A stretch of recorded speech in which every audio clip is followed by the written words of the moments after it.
In the annals of the Old West, where lawlessness and violence were commonplace, few figures stand out as starkly as Cullen Baker.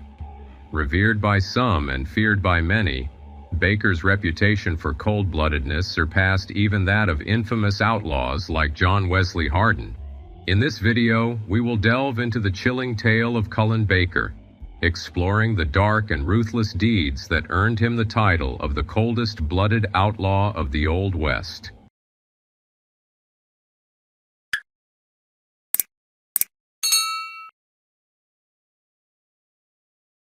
Cullen Montgomery Baker was a mean, cold-blooded, and ruthless killer who left a long trail of bodies across the American frontier.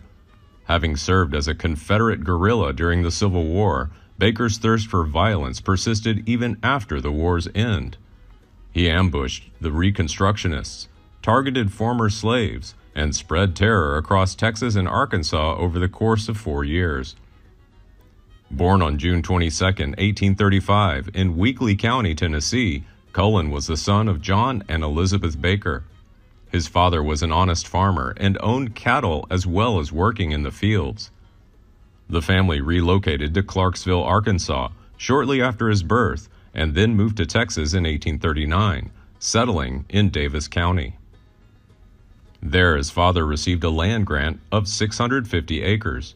Though they had received the acreage, the family was still poor, and because of his homespun trousers and bare feet, Cullen was teased by students at school. Although he was a slender and introverted young boy, he began standing up for himself and took up practice with an old pistol and a rusty but functional rifle, becoming remarkably skilled with both weapons. He took his first drink of whiskey when he was just 15 years old and began to challenge both boys and men who annoyed him to go for your guns. His quick temper and love for alcohol frequently landed him in saloons, where he would find himself embroiled in numerous brawls. He was generally described as a hard drinker, a braggart, quarrelsome, and mean-spirited. During one fight, he was knocked unconscious by a man named Morgan Culp, who had hit him in the head with a tomahawk. This incident seemingly calmed his temper for a little while, but it wouldn't last. Some weeks later, precisely on January 11, 1854, Baker, still nursing a bandaged head, entered into marriage with Martha Jane Petty, a 17-year-old. They settled into a serene farming life, but Baker's discontent with routines resurfaced a mere 8 months later. One fateful night, while indulging in alcohol, he engaged in a heated verbal clash with a young man named Stallcup. Baker became enraged, grabbed a whip, and beat the boy to near death. There were several witnesses to the incident, and Baker was soon charged with the crime. One of the witnesses, Wesley Bailey, was confronted by Baker at Bailey's home. Baker shot him in both legs with a shotgun and then left him lying in front of his house. Bailey died a few days later. Before Baker could be arrested for the murder, he fled to Perry County, Arkansas, where he stayed with his mother's brother, Thomas Young.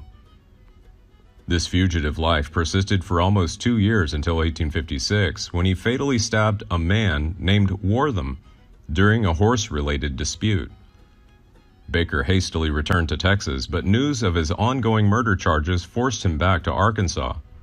In his absence, his wife Martha gave birth to their daughter, Louisa Jane, on May 24, 1857. The following year, Baker briefly returned to Texas to retrieve his wife and child, but tragedy struck when his wife passed away on July 2, 1860. Baker went to Sulphur County, Texas, where he left his daughter to his wife's parents. He never saw his daughter again. In November 1861, he joined Company G of Morgan's Regimental Cavalry to fight in the Confederate Army. In July of 1862, he embarked on his second marriage, tying the knot with Martha Foster, who was unaware he was wanted for murder. It is claimed he shot and killed at least 3 African Americans, killing a black woman in an immigrant train and later shooting a black boy 6 times with a pistol after taking the oath of allegiance and becoming an overseer of freemen. By 1864, he had either been discharged or deserted, and he joined a group called the Independent Rangers, loosely associated with the Confederate Home Guard. It was intended to pursue and capture deserters from the Confederate Army, but more often than not took advantage of most of the men being away at war, leaving mostly elderly men, women, and children. This left the door open for acts of intimidation, rape, theft, and violence for groups of well-armed men like the Independent Rangers. Shortly after Baker joined the Independent Rangers, they began an ongoing feud with another band called the Mountain Boomers. But by the end of that year, the Boomers had been driven out or forced to disperse due to several of their members having been killed by the Rangers. In November 1864, Baker led a group of Rangers to intercept a band of Arkansas settlers, mostly older men, women, and children, who had fled Perry County, Arkansas for a better life out west. Baker allegedly considered this unpatriotic, but more likely than not, his motives were simple robbery. The Rangers caught up with those fleeing settlers as they were crossing the Saline River somewhere in the Wichita Mountains, but when the settlers refused to return, Baker drew his pistol and shot and killed the group's leader. With assurances from Baker that he would not kill anyone else, the remaining settlers returned to Baker's side of the river, where he quickly led his Rangers in shooting and killing 9 other men. The event became known locally as the Massacre of Saline. By that stage of the war, the Union Army occupied most of Arkansas, with several troops under the command of Captain F.S. Dodge enforcing the law in the area of Lafayette County. Most of these Union troops were African American and despised by Baker. Toward the end of 1864, Baker was in a saloon in the small town of Spanish Bluff, Bowie County, Texas, when he was approached by 4 African American Union soldiers and asked for identification. Baker turned to face them with his pistol drawn, shooting and killing 1 sergeant and the 3 other soldiers. After the war ended, Baker organized a gang with Outlaw Lee Rames, which operated out of the Sulphur River bottoms near Bright Star, Arkansas, committing acts of robbery and murder. Authorities credit Baker officially with killing at least 30 people, though many of those, no doubt, were killed by his fellow gang members. Unlike the romanticized versions of his exploits, the reality was that he killed most of his victims from ambush or in the back, and many with a shotgun, and he almost always had his victims outnumbered. Like many of the ex-Confederates who became criminals after the war, Baker was regarded as a hero by some because he opposed the federal occupation, but his record shows a merciless killer who killed anyone who angered him, regardless of their loyalties. In March 1866, Baker traveled back to Texas. Now on the run from Union authorities, he went on a killing spree during which he killed 2 men, W.G. Kirkman and John Sammons. Sammons had previously killed one of Baker's gang members, Seth Rames, brother to gang member Lee Rames. Baker also killed a local man named George W. Barron, who had previously taken part as a member of a posse hunting Baker. The gang was active in the areas of Queen City, Texas, and Texarkana, Arkansas during this time. On June 1, 1867, having returned to Cass County, Baker entered the Rowden General Store, where he found the store kept by Mrs. Rowden, after which he simply helped himself to whatever he wanted and left without paying. When the store's owner, John Rowden, discovered this, he armed himself with a shotgun and rode out to Baker's house. He demanded that Baker pay him, to which Baker replied that he would come back to the store in a few days with the money. On June 5, 1867, Baker returned, but instead of paying his debt, stood in front of the store yelling for Mr. Rowden to come out and face him. Rowden armed himself with a shotgun and stepped out only to be shot in the chest and killed by Baker. Baker fled back into Arkansas, and a few days later he was confronted by a U.S. Army sergeant and 1 private as he boarded a ferry. When he was accused of being Cullen Baker, after having told them his name was Johnson, Baker went for his gun, as did the sergeant. Baker shot the sergeant 4 times, killing him, with the private fleeing on horseback and reporting the murder to Captain Kirkham.